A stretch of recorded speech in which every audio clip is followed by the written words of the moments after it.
Le podcast du Lean. Aujourd'hui, j'ai la chance et la chance de travailler en étant ce que je suis. Tout le monde peut l'être, mais il y a un prix à payer.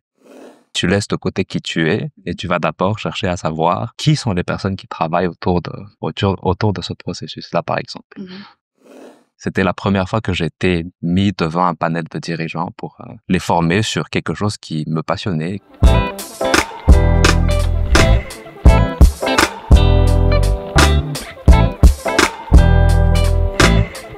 Le podcast du Lean. Alors, nouvel épisode du podcast du Lean. Bonjour à tous. Donc, Karine Razaf-Jakout. Je vous accueille aujourd'hui et j'ai le plaisir d'avoir sur le plateau un très jeune Lean Advisor. Bonjour Antonio. Bonjour Kevin. Alors, 28 ans, bientôt, Lean Advisor. Comment tu as découvert le Lean? Pourquoi ce métier-là? La version longue ou la courte? Comme tu veux. On a le temps. Ok. Alors, écoute Karine, pour moi, ça a commencé très tôt, je pense. Ça a commencé à l'école. J'étais dans une école assez formatrice et qui forge assez le caractère assez tôt. Et à l'époque, ils appelaient ça Magis. Donc, le concept, c'était l'amélioration continue. Enfin, ce qu'ils nous disaient, c'était tu améliores.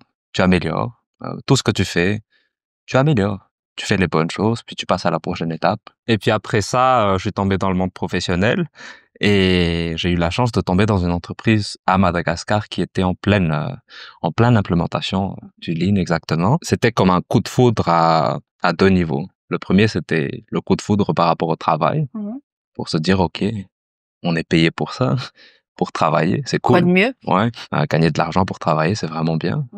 Et puis l'autre affaire, c'était tout le volet amélioration continue, toute l'implémentation. Donc j'ai eu la chance d'être là dès le début.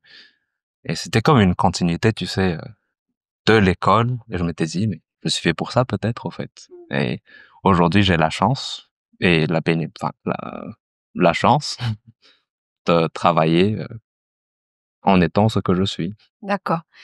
Si on devait expliquer à, je sais pas, des personnes au quotidien, c'est quoi le métier de Lean Advisor? Tu leur dirais quoi? Ce serait quoi? C'est résoudre des problèmes, amener tout le beau monde qui travaille autour d'un procédé, d'un processus, à résoudre des problèmes sur une manière structurée et qui forge les gens et qui leur transmet une certaine méthodologie. Et ça demande des caractères particuliers. Est-ce que tout le monde peut être Lean Advisor? D'après moi, tout le monde peut l'être, mais il y a un prix à payer. Et le cadeau qui vient après, il est aussi très gratifiant. Il y a un prix à payer, c'est-à-dire tu dois amener tout le monde. Peu importe ton expertise, tu oublies qui tu es. Enfin, tu n'oublies pas qui tu es, mais tu laisses de côté qui tu es et tu vas d'abord chercher à savoir qui sont les personnes qui travaillent autour de ce processus-là, par exemple. Tu dois te convaincre que eux, ils ont des réponses. Que eux, forcément, ils en savent un peu plus que ce que toi, tu sais. Et ça commence par ça, je dirais. Ça demande beaucoup d'humilité, du coup. Énormément. D'accord. Et beaucoup d'amour aussi. Ouais. Depuis que tu as commencé ce métier, tu peux nous partager une anecdote sur laquelle tu as été le plus fier d'un projet ou d'une intervention ou d'une facilitation que tu as faite? Je pense que c'était quand j'avais 26 ans. C'était genre il y a très longtemps? Ouais, il y a très longtemps. J'ai l'impression que c'était il y a une éternité maintenant. À 26 ans et j'avais déjà un bout de carrière derrière moi aussi.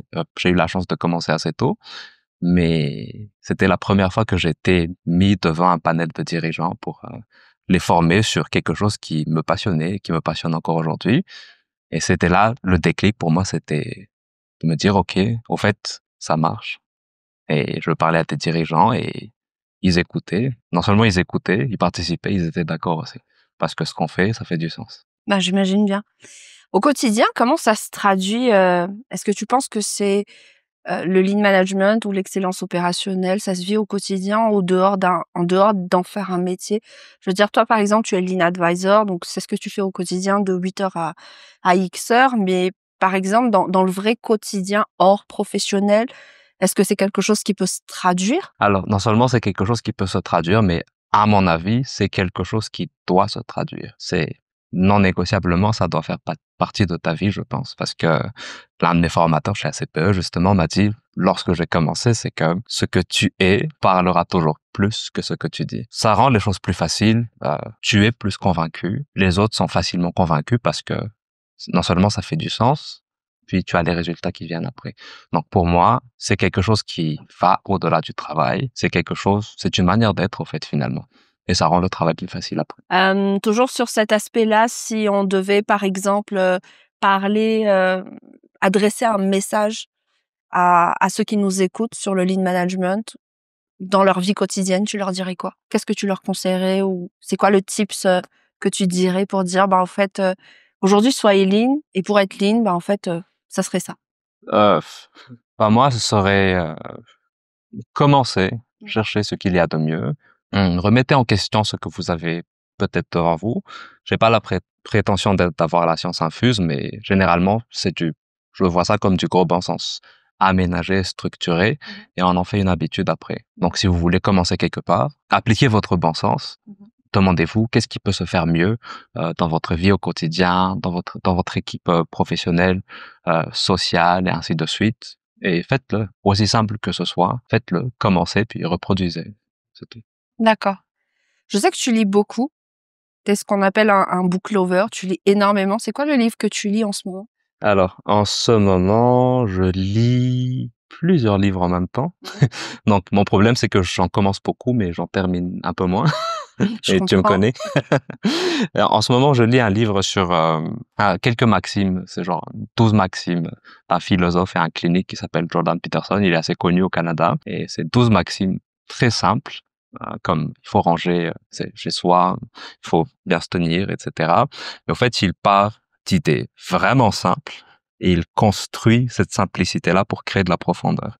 Et je trouve ça magnifique parce que c'est très facile à lire et ça rappelle à la simplicité, enfin, la beauté des choses simples. Et tu as une passion pour Le Petit Prince.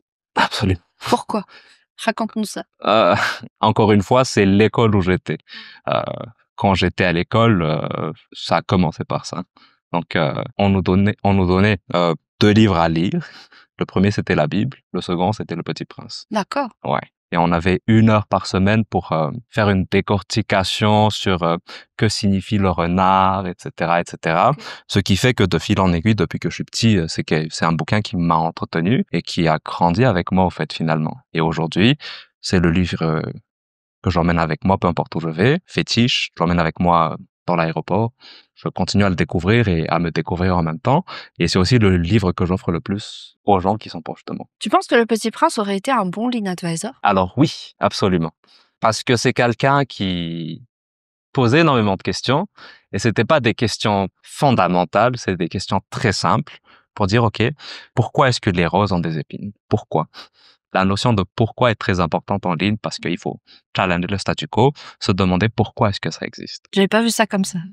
Mais il peut être un lean advisor fabuleux. Alors avant de clôturer ce podcast, Antonio, aujourd'hui tu as 28 ans, tu es lean advisor, c'est quand même un parcours assez surprenant et puis vraiment félicitations pour ça. Si tu devais donner un conseil pour ceux qui veulent suivre ce chemin-là, ça serait quoi? Je dirais ce serait commencer simple et persévérer. Persévérer et deuxième atout fondamental, c'est de s'entourer des bonnes personnes. Et aujourd'hui, moi, j'ai la chance d'être entouré des meilleures personnes que je connais, je pense, du monde professionnel. Et c'est des gens en qui j'ai entière confiance. Donc, peut-être c'est ces 2 éléments-là. Persévérer et bien s'entourer. D'accord. Merci beaucoup. Je t'en prie.